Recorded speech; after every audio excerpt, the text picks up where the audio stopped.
সামনে যে বড়সড় কোনো বন্যা হয় কিনা আল্লাহ ভালো জানে। বলা হচ্ছে যে একটা জলোচ্ছ্বাসের মানে ঝুঁকির মধ্যে আছে বিশ্বের বহু কান্ট্রি জলোচ্ছ্বাস, বড় একটা জলোচ্ছ্বাসের হুমকির মধ্যে আছে। 20 ফুট থেকে 25 ফুট পানি উঠে যাবে, উঠে উপকূলবর্তী অঞ্চলগুলো ডুবিয়ে দিবে।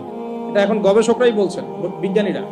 আর আমরা তো আগেই বলেছি, যখন একটা জনপদের মধ্যে শিরকের পাপ বেশি হয়, কোন পাপ?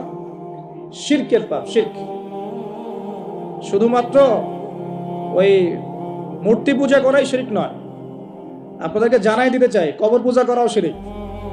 কথা কি বুঝতে পারছেন? আমার কথা কিভাবে নিবেন জানি না, কিন্তু আমাকে তো বলতে হবে।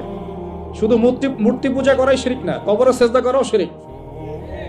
তো যখন শিরকের সয়লাভ হয় একটা এলাকার মধ্যে, একটা জাতির মধ্যে, তখন নূহ আলাইহিস সালামের কওমকে আল্লাহ পাক যেমন প্লাবন দিয়ে ভাসিয়ে দিয়েছিলেন, ওরকম বন্যা জলোচ্ছ্বাস প্লাবন দিয়ে ভাসিয়ে দিবেন আল্লাহ। কারণ নোংরামি ধুইতে হলে অনেক পবিত্র পানির দরকার। আর শিরক হচ্ছে সবচেয়ে নোংরা জিনিস। আল্লাহর জমিনের সবচেয়ে নোংরা জিনিস কি? শিরক।